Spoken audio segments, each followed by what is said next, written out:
Welcome to அரசியல் பேட்டை. வணக்கம் sir. Sir, நேற்றுலேருந்து எந்த பக்கம் போனாலும் ஒரே அடி தான் எடப்பாடி பழனிசாமி அவர்களுக்கு. ஏன்னா எல்லாருமே வச்சு செஞ்சுட்டு இருக்காங்க. ஏன்னா முழுசாக அவர் சங்கியா மாதிரி பேசின விஷயங்கள் எல்லார் மனசுலையுமே மிகப்பெரிய கோவத்தை ஏற்படுத்தியிருக்கு. ஸ்டூடெண்ட்ஸ்லாம் பார்த்தீங்கன்னா அங்கங்கே இப்போ போராட்டங்களை பண்ணிட்டு இருக்காங்க. ஏன்னா அறநிலையத்துறை சார்பில் வரக்கூடிய அந்த பணத்தை வச்சு கல்விக்காக அரசு கல்லூரியை கட்டி கொடுக்குறாங்க அப்படின்னும் பொழுது எப்படி நீங்கள் காலேஜ் கட்டலாம் அப்படின்ற ஒரு கேள்வி அவர் எழுப்பினது எல்லார் மத்தியுமே மிகுந்த கோவத்தை எழுப்பியிருக்கு. முதலமைச்சர் அவர்களும் ஒரு சூப்பரான பதிலடியை அவர் கொடுத்திருக்காங்க. அதாவது ஹிஸ்டரியே தெரியாத ஒரு நபரா எடப்பாடி தமிழ்நாட்டினுடைய முதலமைச்சரா இருந்திருக்காரு. அதிமுகவுக்கு வேற அவர் தான் பொதுச் செயலாளரா இருக்காரு அப்படின்னு நினைக்கும் போது ஐயோ பரிதாபம். அதான் வாங்கின காசுக்கு மேலே கூறாண்டாங்க கொய்யால அப்படிங்கிறத அந்த காமெடியை ரெஃபரன்ஸாக சொல்லியிருக்காரு. என்னத்தை சொல்கிறது, தமிழ்நாட்டினுடைய தலையெழுத்து, தமிழ்நாட்டினுடைய இதை தான் நம்ம நொந்துக்கணும்னு நினைக்கிறேன். ஏன்னா நம்ம ஏற்கனவே சொன்ன மாதிரி தான் கலைஞருடைய அறிவாற்றலுக்கு நிகரான ஒரு எதிரி கிடைக்கல. அதே மாதிரி தான் முதலமைச்சராக எம்கேஎஸ் வர்றாரு. அதுக்கு முன்பாக அவர் எதிர்கட்சி தலைவராக இருக்கும்போது கூட பார்த்திங்கன்னா அவருடைய அரசியல் அனுபவத்திற்கும் அவருடைய உழைப்பிற்கும் ஏற்ற ஒரு எதிரி அவர் அமையலை. அரசியல் எதிரியாக எதிர்கட்சியாக ஒருத்தர் அமையலைங்கிறது தான் கொடூரமான உண்மை. அந்த வகையில் இப்போ இவர் முதலமைச்சராக இருக்கிறார். அவருக்கு அவருடைய பக்குவம் 54 பிறந்து அவர் அவர் எவ்வளோ நாட்களாக அவருடைய அரசியல் வாழ்க்கையில் பொது வாழ்க்கையில் ஈடுபட்டு இருக்காரு. 50 வருஷங்களுக்கு மேலாக பொது வாழ்க்கையில் இருக்கக்கூடிய ஒரு நபருக்கு எதிரான ஒருத்தர் பேசணும்னா அதுக்குரிய தகுதி இருந்தால் நல்லாயிருக்கும். கொடூரமாக இருக்குங்க. அதாவது எடப்பாடி பழனிசாமி பேசுனது என்னென்னா, திமுகவுக்கு காசை கண்டால் குறுகுறுப்பாக இருக்குது, அதனால் எடுத்துகிட்டு போய் காலேஜ் கட்டுறாங்க அப்படின்னு சொல்லி பேசுகிறாரு. அதாவது குறைந்தபட்ச அறிவு இருக்கக்கூடிய, அதாவது சொன்னேன்ல, சங்கிகளே பேசக்கூடிய தயங்கக்கூடிய விஷயங்கள். அதாவது தமிழ்நாட்டில் எதை பேசணும் பேசக்கூடாதுன்னு இருக்குல்ல. தமிழ்நாட்டுக்கு இத்தனை தடவை வராங்களே அமித்ஷா, மோடி, ஆர்எஸ்எஸ் கும்பல், யாராவது பேசியிருக்காங்களா? ராஜா பேசியிருக்காரா? ராஜா அறநிலையத்துறையை கலைக்கணும், அதை இப்போ எங்காள்கிட்ட கொடுக்கணும், ஆட்டையை நாங்கள் திருடணும், தட்டில் உண்டியில் காசு விழுவக்கூடாது, தட்டில் காசு விழுவணும், அதுக்கப்புறம் நாங்கள் எடுத்து சாப்பிட்ணுன்னு பேசுவாரே தவிர கோயிலுக்கு காசை எடுத்து நீங்கள் காலேஜ் கட்டக்கூடாதுலாம் இப்போ பொதுப்படையாக வெளியில் பேச மாட்டாங்க. அப்படி பேசி செருப்படி வாங்குறதுனா ரொம்ப கோர் சங்கீதம் பேசுவாங்க. ஓட்டு அரசியல் இருக்கக்கூடியவர்கள் யாரும் பேசக்கூடிய தயங்கக்கூடிய வார்த்தைகள் அதெல்லாம். அதை எடப்பாடி பழனிசாமி பேசி கூறுகட்டத்தனமாக இன்றைக்கி ஊரே சேர்ந்து பொதுமாத்து கொடுத்துக்கிட்டு இருக்கு. என்ன காலேஜ் பசங்க படிக்கிற பசங்கள்டெல்லாம் திட்டு வாங்கிட்டு இருக்காரு. அது அதாவது முன்ன பின்ன ஏதாவது தெளிவு இருக்கணும், புரிதல் தெரியல, அரசியல் சட்டங்கள் என்ன அப்படின்றதும் தெரியல. ஒரு லிஸ்ட் படிக்கிறேன். திருப்பதி தேவஸ்தானம், திருப்பதியினுடைய தேவஸ்தானம் நடத்தக்கூடிய கல்வி, வெங்கடேஸ்வரா வேதிக் யூனிவர்சிட்டி வேத பல்கலைக்கழகம், Venkateswara arts college Tirupati, Sri Venkateswara institute of traditional sculpture and architecture Tirupati, Sri Venkateswara college of music and dance Tirupati, Sri Venkateswara ayurvedic college Tirupati, Sri Venkateswara yoga institute Tirupati, Sri Venkateswara polytechnic for physically challenger people Tirupati, Sri Padmavati women degree and PG college Tirupati, Sri Venkateswara government polytechnic college Tirupati, Sri Padmavati Mahila polytechnic college Tirupati, Sri Venkateswara college new Delhi. இவ்வளவு நிறுவனங்களை திருப்பதி தேவஸ்தானம் மட்டும் நடத்துது. இப்போ இந்து சமய அறநிலையத்துறை தமிழ்நாட்டில் நடத்தக்கூடிய கல்வி நிறுவனங்கள் பட்டியலெலாம் வெளியே இருக்குது. ஆனால் திருப்பதி தேவஸ்தானம் மட்டும் நடத்தக்கூடிய பட்டியல் நான் படிக்கிறேன். அப்போ இது அதிமுகவில் இருந்த ஒரு வலதுசாரி சங்கிங்கிறத ப்ரூவ் பண்ணிட்டாரு. அதாவது தன் மீதான வழக்குகளிலிருந்து தப்பிப்பதற்காக எந்த வேஷமும் போட தயார். நான் அடுத்து பட்டை கிட்டெல்லாம் போட்டு ரோட்டில் உருண்டு போவான் தெரியுமா, செம்போட வெங்கட்ராமா கோவிந்தன், அது மாதிரி உருண்டு போக கூட தயார் டெல்லிக்கு. அந்த நிலைமைக்கு வந்துட்டார். கிட்டத்தட்ட 35,000 மாணவர்கள் படிக்கிறாங்க தமிழ்நாடு அறநிலையத்துறை நடத்தக்கூடிய கல்வி நிறுவனங்களில். எடப்பாடி பழனிசாமிக்கு யார் இந்த இதை எழுதி கொடுத்தா? ஏன்னா அவர் சுயமான இதெல்லாம் உட்காந்து யோசிக்கிற ஆள் கிடையாது. எழுதி கொடுக்கும்போது இதை நம்ம பேசினா செருப்படி ஒழுகுமா ஒழுகாதான்னு தெரியாத அளவுக்கு அவர் பார்த்துருக்காரு. ஆனால் இது கரெக்டுன்னு யோசிச்சுருக்காரு பாருங்க. இதை நம்ம பேசலாம், ஆமாம்ல கோவில் காசு எடுத்து கல்லூரி கட்டுறாங்க அப்படின்னு சொல்லி நம்ம பேசலாம். இதுக்கு இந்த சீனுக்கு காரைக்குடியில் கிளாப்ஸ் நிறைய விழுந்துச்சு அப்படிங்கிற மாதிரி இவர் பேசிட்டு போறாரு. அப்படி ஒரு சட்டமே இருக்கு அப்படின்ட்டு அறநிலையத்துறை அமைச்சர் அவர்கள் சொல்லியிருக்காங்க. ஆமா, அறநிலையத்துறையில இப்படி ஒரு சட்டம் இருக்கு. ஏன்னா அறநிலையத்துறை பணத்தை எடுத்து கல்லூரிகள். ஏங்க திருப்பதி தேவஸ்தானம்ங்கிறது தனி போர்டுங்க, ஒரு வாரியம். அது அவன் இத்தனை காலேஜ் நடத்துறான், டெல்லியில போய் காலேஜ் நடத்திக்கிட்டு இருக்கான். அவங்க வந்து பாஜக கூட கூட்டணியில் தான் இருக்காங்க. அங்கெல்லாம் இவங்க போய் வந்து கோயில் காசை எடுத்து நீங்கள் காலேஜ் கட்டக்கூடாதுன்னு சொல்லி போராட்டம் சொல்லுங்க பார்ப்போம். அதிமுக ஆட்சியிலே அதை பண்ணியிருக்காங்க, இவர் தான் திறந்து வச்சிருக்காரு. பக்தவச்சலம் திறந்திருக்காருங்க. பக்தவச்சலம் காலத்தில் திறக்கப்பட்டிருக்கு. பழனி ஆண்டவர் கல்லூரியில் பக்தவச்சல் அவருடைய முதலமைச்சராக இருந்த காலகட்டத்தில் திறக்கப்பட்டது. எம்ஜிஆர் திறந்து வச்சிருக்காரு, ஜெயலலிதா திறந்து வச்சுருக்காங்க. இது எல்லாமே வந்து நடந்த விஷயம் தானே. கலைஞர் திறந்திருக்காரு, இதெல்லாம் நடந்த விஷயம் தானே. அவருக்கு தெரியல சார், இதெல்லாம் விட்டுருங்க பாவம் அப்படிங்களா. அவரே பாவம் உட்காந்துட்டு தான் வந்து பேசிட்டே போறாரு, நிக்க கூட முடியல போல இருக்கு. அதில் வேற வந்து பேசி கொண்டு இருக்கும் போதே கலைந்து சென்ற கூட்டத்தினர் அப்படின்னு சொல்லி போட்டால் அவங்கள வேற மிரட்டி இது பண்ணுறாங்க. இடி ரைடு வந்துடுவோம், மரியாதையாக அந்த நியூஸ் டெலிட் பண்ணுங்கன்னு சொல்லி அவங்க இத்தனைக்கும் அவங்க ரொம்ப சொம்படிக்கிறவங்க தான். சொம்படிக்கிறவங்களே வந்து எப்பயோ தப்பி தவறி உண்மையை போட்டாங்கிறக்க எடுத்து சொல்லிட்டாங்க. அப்படி சார், இடி கொண்டு வரக்கூடிய வழக்குகள் பார்த்தாலே அது முக்கால்வாசி வந்து நிரூபிக்கப்படாத வழக்குகள், அரசியல் நோக்கத்துக்காக வந்து அவங்க ரெய்டு போனது, அதை தான் வந்து வழக்கமாட்டி கொண்டு வந்திருக்காங்க. கோர்ட்லேயே பார்த்தீங்கன்னா நிறைய முறை வந்து அவங்களால பதில் சொல்லவே முடியல. அதாவது நீதிபதிகள் கேட்குற கேள்விக்கு இடியால் வந்து பதில் சொல்லவே முடியல. ஆனால் அவங்க கிட்ட வந்து ப்ரூஃபே கிடையாது. ஸோ அந்த மாதிரியான கேஸை தான் வந்து அவங்க கொண்டு வராங்க. அப்படி அதாவது நிரபராதிகளாக இருக்கவங்களுக்காக வாதாட வக்கீல்கள்லாம் வந்து வரும் பொழுது அவங்க மேலே வந்து இடி சம்மன் அனுப்பக்கூடிய இந்த வேலையுமே வந்து பார்க்குறாங்க. இடிக்கு எப்படி இவ்வளோ தைரியம், எப்படி இவ்வளோ வந்து ஃப்ரீடமாக நினச்சவங்க மேலெல்லாம் வந்து அவங்க சம்மன் அனுப்புறதும் கேள்வியை கேட்குறதுமா பண்ணுறாங்க அப்படின்றது இப்போ இந்த கேள்வி பார்த்திங்கன்னா நீதிமன்றத்துக்கே வந்திருக்கு. அதனால தான் வந்து வர 16ஆம் தேதி இதை வந்து விசாரிக்கணும் அப்படின்ற மாதிரியான ஒரு முடிவுக்கு வந்திருக்காங்க. இல்லை, தலைமை நீதிபதி தலைமையிலான குழு இது விசாரிக்கிறாங்க. அந்த பெஞ்ச் விசாரிக்குது, தானாக முன் வந்து எடுக்குது, விசாரிக்கிறாங்க. இது வந்து மற்ற மாநிலத்தினுடைய வழக்கறிஞர்கள் சங்கத்திலேருந்து உச்சநீதிமன்றத்துக்கு கொடுக்கப்பட்ட அழுத்தத்தின் காரணமாக தான். என்னென்னா, ஒரு இடி ஒருத்தர் மீது வழக்கு போடுது அப்படின்னா அவருக்காக ஆஜராவதற்காக வழக்கறிஞர்களுக்கு யாராக இருந்தாலும் சட்டம் படித்த வழக்கறிஞர்களுக்கு உரிமை உண்டு. ஒரு மீது குற்றம் சாட்டப்பட்டால் அந்த குற்றத்தை அவர் தரப்பு நியாயத்தை சொல்வதற்கு வழக்கறிஞர்களுக்கு உரிமை உண்டு. அதுதான் வந்து உலக நாடுகள் முழுக்க இருக்கக்கூடியது. தன் தரப்பை விளக்குவதற்கு ஒருவனுக்கு இது இருக்குன்னா அதை வந்து சட்ட ஆலோசனை சொல்வதற்கு. சட்டத்தில் வந்து நீ என்னப்பா பண்ண, நான் வந்து இல்லை நான் வந்து கொலையை நான் வந்து பார்த்தேன் அப்படின்னா கொலைக்கான சாட்சி வருதான், அந்த கொலைக்கான சாட்சி வந்து தடுக்க ஒரு வந்து தவறிட்டார், அதனால் அது கொலை செய்வதற்கு ஒரு உடந்தை அப்படின்னு ஒருத்தர் மேலே குற்றம் சாட்டுறாங்க அப்படின்னா, இல்லை கொலைக்கான சாட்சினா எப்படி நேரில் பார்த்த சாட்சியாக அவர் ஓகே, தடுக்கணுங்கிற அவசியம் கிடையாது. ஏன்னா இவர் பயந்துக்கிட்டு இருக்காரு, கையில் வந்து பயங்கரமான ஆயுதங்கள் வச்சுருக்காரு, ஒரு துப்பாக்கி வச்சுருக்கான், அருவாள் வச்சுருக்கான். அவன் இன்னொருத்தரை வெட்டும் போது வந்து உடல் வலு குறைந்த இவர், மன வலு குறைந்த இவர் வந்து தடுக்க தவறிட்டார், அவ்வளோதான் அப்படின்னு சொல்லி அவருக்கான விடுதலை வாங்கி தர முடியும்.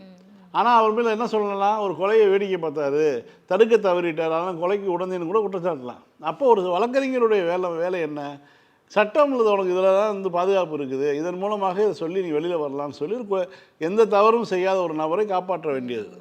சட்டம் ஒரு இருட்டறை, அது வழக்கறிஞர்களுடைய வாதம் ஒரு விலக்குன்னு அண்ணா ஏன் சொன்னாருன்னா, இது மாதிரியான அந்த இருட்டறைக்குள் இருக்கக்கூடிய பல்வேறு விஷயங்களை வந்து தன்னுடைய வாதத்தின் மூலமாக வெளிச்சம் போட்டு காட்டி குற்றவாளியாக குற்றம் சுமத்தப்பட்ட நபர்களை காப்பாற்றி கூட்டி வருவது தான் வந்து வழக்கறிஞருடைய வேலை. இதுதான் நமக்கு தெரிந்த விஷயம். ஆனால் இந்த என்ஃபோர்ஸ்மெண்ட் டிபார்ட்மெண்ட் என்ன பண்ணுறாங்கன்னா, குற்றம் சாட்டப்பட்ட நபர்களுக்கு ஆதரவாக ஒரு வழக்கறிஞர் வந்தாருன்னா அவருக்கு சம்மன் அளித்து உன்னுடைய வரவு செலவு என்ன, நீ என்ன பண்ணுற, நீ எவ்வளோ ஃபீஸ் வாங்கிட்டு அவருக்கு ஆஜராகிற, நீ யார் என்னன்னு விசாரிக்கிறது அந்த இது இருக்கு இல்லையா. இந்த முறை என்பதே தவறான முறை, மிக மோசமான ஒரு சர்வாதிகார போக்கு கொண்ட விஷயம். இதைத்தான் வந்து உச்சநீதிமன்றம் வந்து எடுத்திருக்காங்க. ஏன்னா இடியை வந்து அந்த அளவுக்கு வந்து வானளாவிய அதிகாரத்தோடு வந்து செயல்பட விடக்கூடிய வேலையை ஒன்றிய அரசு செஞ்சிட்ருக்காங்க. அதனால் வந்து அவங்க எல்லாத்தையும் கடிக்கும்போது வந்து வழக்கறிஞர்களையும் சேர்த்து கடிக்கிறாங்க. அது அப்படி தானே இப்போ இருக்க முடியும். எனக்கு வந்து நான் யாரை வேணாலும் வந்து இன்றைக்கி இவரை வந்து சிரச்சேதம் செய்யுங்க, இவரை வந்து தூக்கில் போடுங்க, இவரை வந்து கை காலை வெட்டி முடிச்சு போடுங்க இப்படின்னு சொல்லக்கூடிய ஒரு சர்வாதிகார போக்கு என்ற அதிகாரம் இருக்குன்னா நான் என்ன பண்ணுவேன், என்ன வேணாலும் பண்ணுவேன். என்னை வந்து அதை அடக்குவதற்கு ஒரு ஆள் வரும் வரைக்கும் என்ன வேணாலும் பண்ணலாம். அப்படி தான் வந்து உலகத்தினுடைய சர்வாதிகாரிகள் இருந்திருக்காங்க. இந்த நிறுவனம் வந்து அப்படி சர்வாதிகார நிறுவனமாக செயல்பட ஆரம்பிச்சிருச்சு. நீங்கள் என்ன வேணாலும் பண்ணிக்கோ, நாங்கள் சொல்கிறதையும் செய்யணும். இந்த கட்சியை சேர்ந்த இந்த அமைச்சரை பிடிச்சி உள்ள வைக்கிறியா, எந்த காரணமுமே இல்லாமல் பிடிச்சி உள்ள வை. இந்த நிறுவனம் வந்து நமக்கு வந்து நிதி கொடுக்க மறுக்குதா, இந்த நிறுவனத்தின் மீது வந்து ரெய்டு அடி. இந்த மாதிரியான பல விஷயங்களை வந்து அவர்கள் வந்து செய்ய முடியும். அதனால் வந்து கூடுதலாக அவர்கள் சில விஷயங்கள் செய்கிறாங்க. அப்படி தான் வந்து இந்த விஷயம் இது உலக நாடுகளில் இருக்கக்கூடிய மற்ற பல்கலைக்கழகங்கள், சட்ட பல்கலைக்கழகங்கள்லாம் இது வந்து கேவலமாக பார்க்கணும். ஒரு வழக்கறிஞர் வந்து யாருக்காக வேணாலும் ஆஜராகலாம். அதாவது மிக கொடூரமான வந்து குழந்தைகளை கொலை செய்த குற்றவாளிக்கு கூட வழக்கறிஞர்கள் ஆஜராகிறாங்க. ஏன்னா அவன் தரப்பில் ஏதாவது ஒரு நியாயம் இருக்கும். அவன் உண்மையாலுமே வந்து குற்றவாளியை கண்டுபிடிக்க முடியாமல் எவனையோ ஒருத்தனை அப்பாவியை பிடிச்சி கூட அந்த இடத்துல குற்றவாளியாக நிப்பாட்டிருக்கலாம் அப்படிங்கிற ஒரு காரணத்துக்காக வழக்கறிஞர்கள் ஆஜராகலாம். வழக்கறிஞர்கள் ஆஜராகாத எத்தனையோ வழக்குகளும் உண்டு. நான் இந்த குறிப்பிட்ட வழக்கு குற்றத்தை செய்த நபருக்காக தமிழ்நாட்டிலே வந்து ஒரு எடுத்துக்காட்டு வழக்குகள் எவ்வளவோ இருக்குது. ஒரு மிக கொடூரமான ஒரு பாலியல் குற்றத்தை செய்த ஒரு குழந்தையை கொலை செய்த ஒருத்தனை வந்து நாங்கள் ஆஜராக முடியாதுன்னு சொல்லி இந்த பார் அசோசியேஷன் முடிவெடுப்பாங்க. நாங்கள் எங்களுடைய இதுலேருந்து யாரும் வந்து ஆஜராக மாட்டோம், இலவச சட்ட உதவி மையத்திலிருந்து கூட நாங்கள் ஆஜராக மாட்டோம்னு சொல்லிலாம் வந்து எடுத்த நிகழ்வுலாம் உண்டு. அப்படியெல்லாம் இருக்கக்கூடிய சூழலில் வழக்கறிஞர்களுக்கு எதிராக இப்படி செயல்படுவதும் நீதிமன்றம் உச்சநீதிமன்றம் கணக்கில் எடுத்துப்போது ரொம்ப முக்கியம். ஜூலை 14ஆம் தேதி இந்த வழக்கு விசாரணைக்கு வருது. அதுக்கு பிறகு அது என்ன நடக்க போகுதுன்னு நம்ம பார்க்கலாம். சார், இப்போது கீழடி விவகாரம் அப்படின்னு பார்த்தோன்னா ஒரு மிகப்பெரிய போராட்டமாகவே வந்து வெடித்தது. ஆனால் அதுக்கப்புறம் இவங்க பண்ணியிருக்கக்கூடிய செயல்பாடுகள் ஒன்றிய அரசு சார்பாக பண்ணியிருக்கிறத பார்த்தா என்ன இவ்வளோ கீழ்த்தனமாக இருக்கீங்க, இவ்வளோ கீழே இறங்கி செயல்படுறீங்களேன்ற மாதிரி தான். ஏன்னா நம்ம ஒரு அறிக்கையை வந்து ரெடி பண்ணி அனுப்புகிறோம், அந்த அறிக்கைக்கான அங்கீகாரம் இல்லை, அதை வந்து வெளியிடல, கேட்டால் அறிவியல் பூர்வமான உண்மை வேணும், இதை மாற்றி கொடுங்க அப்படின்ட்டு. ஆனால் நம்ம ஒரு விஷயமும் மாற்றலை. ஏன்னா எல்லாமே அதுதான், என்ன இருக்கோ அதை தானே எழுத முடியும், இதை ஃபேக்கை எப்படி மாற்ற முடியும்ன்ட்டு திருப்பி அமிச்சோம். திரும்பவும் வந்து அவங்களால ஏற்றுக்க முடியல. அதுக்கப்புறம் அமர்நாத் அவரை வந்து அந்த பணியிலேருந்து அவங்க தூக்குனாங்க, வேறு இடத்துக்கு மாற்றினாங்க. இப்போ அந்த இடத்துக்கு வேற ஒரு நாரை நிர்ணயிச்சிருக்காங்க. ஆனால் அவர் ஆல்ரெடி ரிட்டையர் ஆனவராக இருக்கார், அவரை வந்து நிர்ணயிச்சிருக்காங்கன்னும் பொழுது என்ன இது செயல்பட அவங்களுக்கு? இல்லை, இது மீண்டும் மீண்டும் வந்து தமிழர்களை சீண்டக்கூடிய விஷயத்தில் வந்து ஒன்றிய அரசு ஈடுபடுது. இதை ஏற்றுக்கொள்ளவே முடியாதுங்க. இதை தமிழ்நாடு வந்து போராடும், தமிழ்நாடு வெல்லுங்கிற முதலமைச்சருடைய அந்த சொற்கள் வந்து சாதாரண சொற்கள் இல்லை. அடுத்து பாஜக ஆட்சியில் இருக்கக்கூடிய 2021ஆம் ஆண்டுக்கான முழக்கமாக தான். அது வரைக்கும் இந்த முழக்கம் வந்து நமக்கு தேவைப்படும், கையில் ஏந்தியே இருக்கணும். அப்படி தான் இருக்குது. தமிழ்நாடு போராடும், தமிழ்நாடு வெல்லுங்கிறது சும்மா அவர் சொல்லலை. ஏன்னு கேட்டிங்கன்னா மீண்டும் மீண்டும் இந்த கீழடி விவகாரத்தில் எவ்வளவு தூரம் வந்து கீழ்த்தனமாக ஒன்றிய அரசு நடந்து கொள்ள முடியுமோ அவ்வளோ நடந்துக்கிறாங்க. 2017 என்ன பண்ணுறாங்க, இப்படி ஒரு நாகரிகம் கண்டுபிடிக்கப்பட்டு விட்டது. இப்போ இது வந்து வெளியே வந்துச்சுன்னா வந்து இது வேத காலம்னு நம்ம சொல்லக்கூடிய காலத்துக்குலாம் ரொம்ப முந்திய இதாக இருக்குது. அங்கே அதில் கிடைக்கக்கூடிய சொற்கள் படிக்கக்கூடிய சொற்களாக இருக்குது. இப்போ நீங்கள் வந்து சிந்து சமவெளியினுடைய எழுத்தை வந்து இன்றைக்கி வந்து நம்மளுடைய முதலமைச்சர் 10 கோடி ரூபா அறிவிச்சிருக்காரு. இப்போ நான் அதை கண்டுபிடிச்சி சொல்கிறேன், ஏன்னா இன்றைக்கி வரைக்கும் அதை வந்து டீகோட் பண்ண முடியல. ஆனால் நம்ம வந்து கீழடியில் கிடைக்கக்கூடிய காலம் வந்து ரொம்ப தள்ளி இருக்குது. பொது ஒளிக்கு முன்பாக, அதாவது 2000 ஆண்டுகளுக்கு முன்பாக 500 வருஷம் 1000 வருஷம் தள்ளி இருக்கலாம் அப்படின்னு சொல்கிறாங்க. 3000 ஆண்டுகளுக்கு முன்பாக ஒரு பானை கிடைக்குது. அதில் இருக்கக்கூடிய சொற்களை வந்து இன்றைக்கி இருக்கக்கூடிய தொல்லியல் ஆய்வாளர்களால் வந்து படிக்க முடியுது, படித்து சொல்ல முடியுது, இந்த பேர் எழுதியிருக்குன்னு சொல்ல முடியுது. இந்த மாதிரி ஒரு ஆய்வு முடிவுகள் வருவோம். உடனே வந்து என்ன பண்ணுறாங்கன்னா, அந்த ஆய்வுகளை மேற்கொண்ட நபரை வந்து அமர்நாத் ராமகிருஷ்ணனை தூக்கி அஸ்ஸாமுக்கு டிரான்ஸ்ஃபர் பண்ணுறாங்க. பண்ணிவிட்டு ஸ்ரீராமன் சொல்லி ஒருத்தரை போடுறாங்க.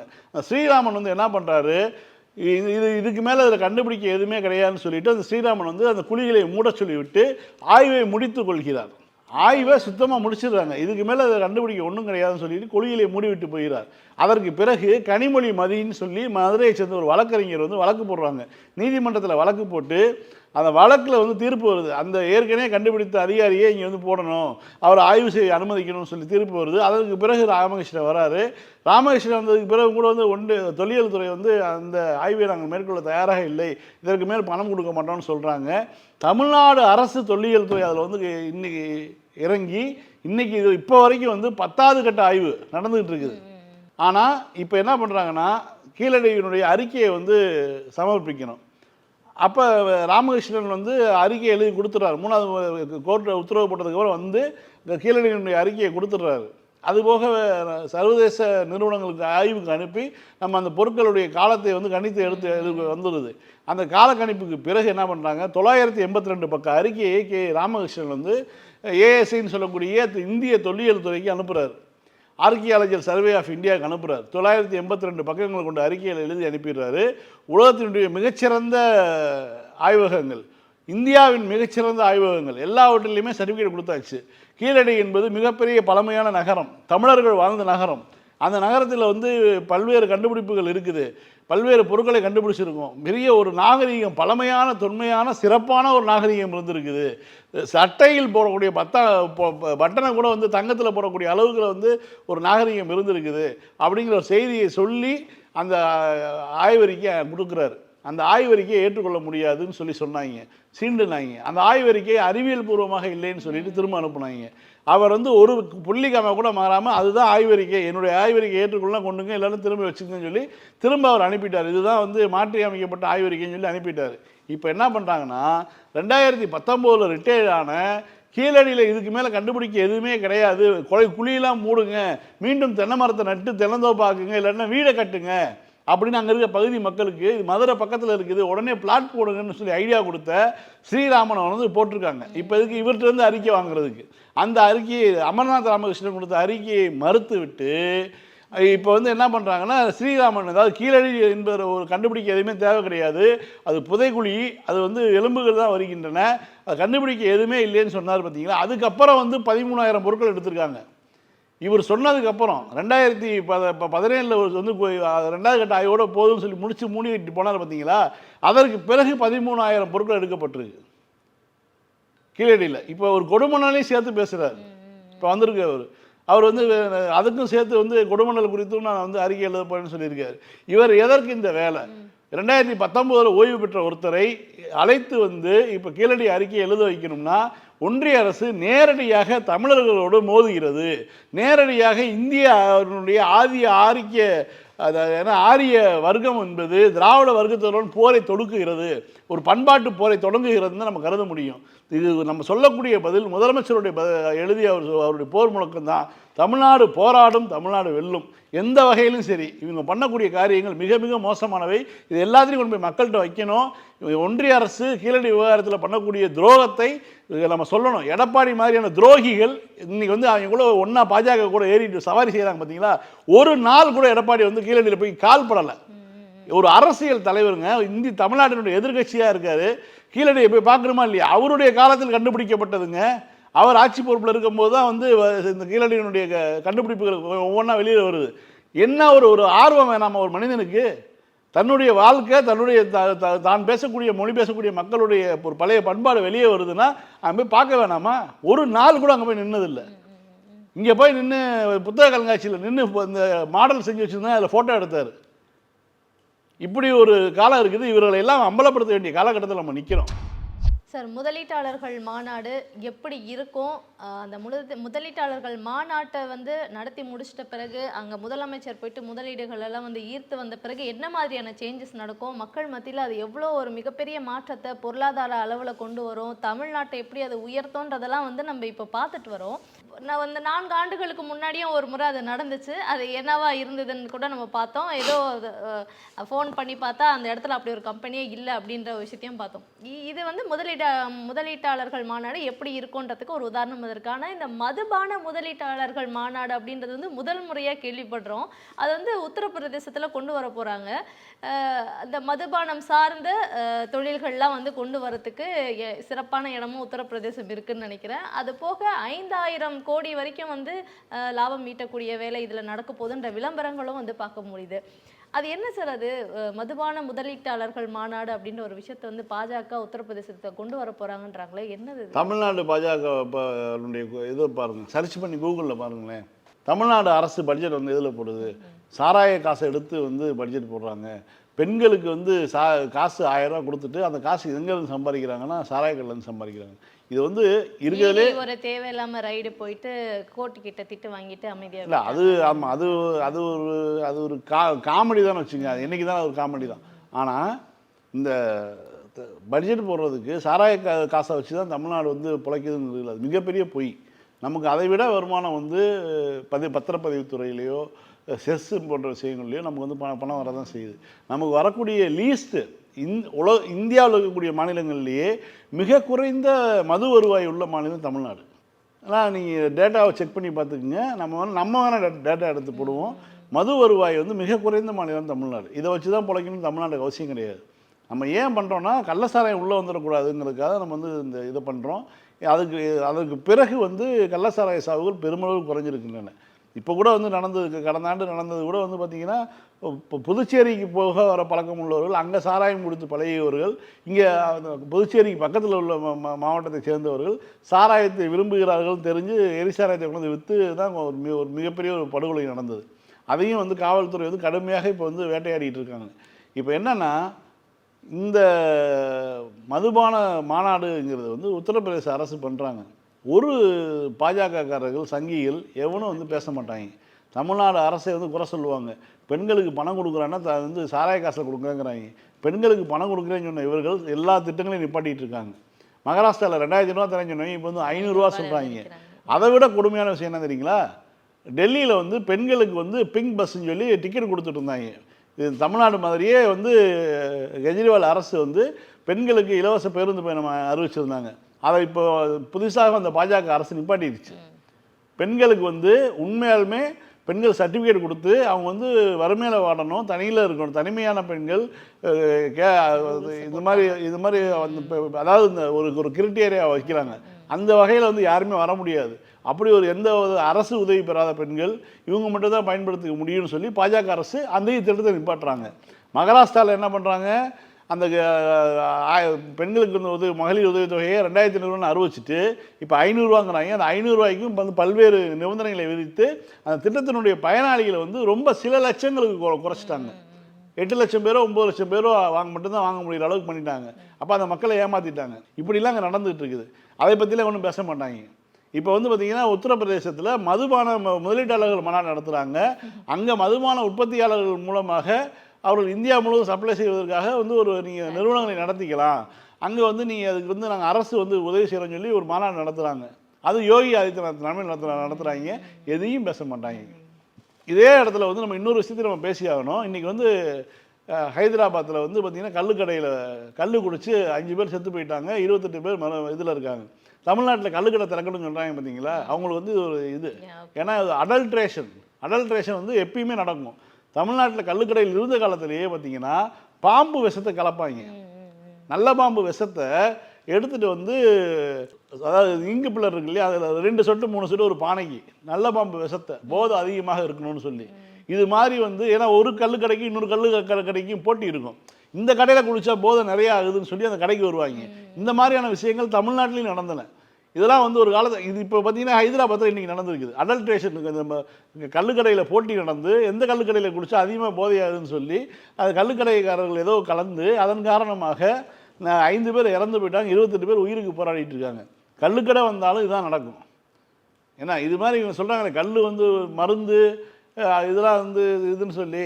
பெரியார் என்ன சொன்னார்னா, அன்றைக்கி வந்து சாராய கடை போன்ற கள்ளச்சாராயம் போன்ற விஷயங்கள் சாதாரணமாக இருந்தன. அந்த நேரத்தில் கள்ளச்சாராயம் குடிக்கிறது கள்ளக்குடின்னு சொன்னாரே தவிர, இந்த மாதிரி இன்றைக்கி இருக்கக்கூடிய அரசே ஏற்று நடத்தக்கூடிய பொறுப்புடன் நடத்தக்கூடிய காலகட்டத்தில் வந்து இது போன்ற அறிவிப்புகள் என்ன ஆகும்னா இந்த மாதிரியான சிக்கல்களை உருவாக்கும். அதையும் நம்ம பேசிடணும். தமிழ் தேசியமும் பாஜகவும் அமைதியா இருக்கு இவ்வளோ நடக்கிறத பார்த்துட்டு. ஆமாம், அவங்க சொல்ற கருத்துக்கள் தானே ரெண்டும் ஒன்று தானாங்க. தமிழ் தேசியம்ங்கிற பேரில் பேசுகிறாங்க பார்த்தீங்களா. தமிழ் தேசியம் என்றால் திராவிட அரசியல் தான் தமிழ் தேசியம். தமிழனுக்கும் திராவிடனுக்கும் என்ன வித்தியாசம்னு ஒருத்தருக்கு வந்து ரொம்ப புத்திசாலி மாதிரி கேட்பாங்க அவர்கிட்ட, பேராசிரியர் அன்பழகன்ட்ட. அவர் சொல்லுவார், மானமுள்ள தமிழன் பேர் வந்து திராவிடன்பார். ஒரே பதில் தான். அதாவது நான் கோயிலுக்குள்ளே போகணும் அப்படின்னு எனக்கு வந்து என்னுடைய சுயமரியாதை இருக்கு இல்லையா, நான் ஏன் கருவறைக்குள்ளே போகக்கூடாதுன்னு கேட்குறேன் பார்த்தீங்களா, அவன் மானமுள்ள திராவிடன் தமிழன், அவன் பேர் திராவிடன். அதுதான் வந்து அவர் சொன்னது. இவர்கள் அப்படி தான் அமைதியாக இருப்பாங்க. சார், பீகாரில் வந்து தேர்தல் ஆணையம் பண்ணிட்டு இருக்கக்கூடிய அட்டுழியங்களை நம்ம பார்த்துட்டு தான் இருக்கோம். ஏன்னா அவங்க வந்து ஒரு 13 வகையான லிஸ்டெல்லாம் சொல்லிட்டு இதில் ஏதாவது ஒரு ஐடியை வந்து எங்களுக்கு கொடுங்க அப்படின்றாங்க. அப்புறம் எதுக்கு எங்களுக்கு ஓட்டர் ஐடி அந்த ஆதார் கார்டுன்னு ஒன்று வந்து ரெடி பண்ணி வைக்க சொன்னீங்களே, ஏன் அப்படின்ற ஒரு கேள்வி எல்லார் மத்தியிலே இருக்கும். இதை தான் வந்து கோர்ட்டுமே இப்போ தேர்தல் ஆணையத்துக்கு கேட்டிருக்கு. ஆதார் கார்டை வந்து நாங்கள் ஐடியா கன்சிடரே பண்ணியிருக்க முடியாது அப்படின்றாங்கன்னா அது ஏன் சார்? ஒன்றிய அரசால் கொண்டு வரப்பட்டது தானே. அந்த டிமானிட்டைசேஷன் அப்போ எப்படி ஒரு சிலுசிலுப்பு இருந்ததோ அந்த மாதிரி தானே இந்த ஆதார் கார்டுன்னு மக்கள் எல்லாரும் கண்டிப்பாக போகணும் எடுத்தாகணும்ன்ட்டு அது ஒரு மாதிரி பண்ணிட்டாங்க மக்கள் எல்லாரையும் போட்டு. அப்படி கஷ்டப்பட்டு கொண்டு அந்த ஐடியா இப்போ வந்து ஏன் நீங்கள் ஒத்துக்க மாட்டேங்கிறீங்க? எவ்வளோ சாதாரணமாக சொல்கிறாங்க. இன்றைக்கி நீதிமன்றத்தில் ஆதார் கார்டை வந்து ஒரு வாக்களிப்பதற்கான சான்றாக எடுத்துக்கொள்ள முடியாது அப்படின்னு சொல்கிறாங்க. ஆதார் கார்டு ஒன்று எடுத்துட்டா போதும், உங்களுக்கு வேறு எந்த விதமான இதுவும் தேவை கிடையாது. நீங்கள் driving licence, passport, bank passbook, நீங்கள் ரேஷன் கார்டு, பேன் கார்டு, இது போன்ற எந்த விதமான ஆவணங்களும் தேவையில்லை. ஆதார் கார்டு மட்டும் இருந்தால் போதும். ஏன்னா உண்மையாக அதான்னு வச்சுக்கோங்களேன். ஏன்னால் வந்து ஒரு பாஸ்புக்லேயே நம்மளுடைய வெளிரேகை இருக்காது, ஒரு பேன் கார்டில் நம்மளுடைய கைரேகை இருக்காது. ஆனால் இது எல்லாமே இருக்கக்கூடிய ஒரே ஒரு ஆவணம் எதுனா ஆதார் கார்டு. ஆதார் கார்டை நீ வந்து இல்லைன்னு சொன்னேன்னா அது எவ்வளோ பெரிய முட்டாள்தனம். இதில் இன்னொரு விஷயம் என்னென்னா, இவங்க கேட்குற டாக்குமெண்ட் வந்து நீங்கள் இந்த ஊரில் இந்த நாட்டினுடைய குடிமகன் வந்து எப்படி நிரூபிக்கிறீர்கள் அப்படின்னு கேட்குறாங்க. அதாவது என்ஆர்சியினுடைய இன்னொரு வடிவமான ஒரு கேள்வியை தான் வந்து தேர்தலில் முன்வைக்கிறாங்க. சிஏஏ சட்டத்துக்கு ஆதரவாக எடப்பாடி பழனிசாமி ஓட்டு போட்டு பேசினார் இல்லையா, நம்ம ஊருக்குலாம் ஒன்றும் பிரச்சனை இல்லைன்னு சொல்லி பேசினார் இல்லையா கேனத்தனமா. அதனுடைய வெளிப்பாடு தான் இன்றைக்கி நடக்குது. அதாவது நான் தமிழன், பிறப்பால் தமிழன், நான் என் தாய் தந்தையர் தமிழர், அவங்க தாய் தந்தையர் தமிழர், நான் தமிழ்நாட்டில் பிறந்து வளர்ந்தவன். நான் எதற்கு வந்து எவனுக்கோ போய் நான் எந்த மண்ணை சேர்ந்தவனு நான் நிரூபிக்கணும்? இது அடிப்படையிலே அறமற்ற கேள்விங்க. இந்தியாங்கிற ஒரு நாடு உருவாவதற்கு முன்பாகவே நான் வந்து தமிழன். இந்தியாங்கிற ஒரு நாடு உருவாவதற்கு முன்பாகவே நான் தமிழன். மெட்ராஸ் பிரசிடென்சி இருக்கும்போதே எங்களுடைய குடும்பம், எங்களுடைய தாத்தா பாட்டி தமிழர்களாக இருந்திருக்காங்க.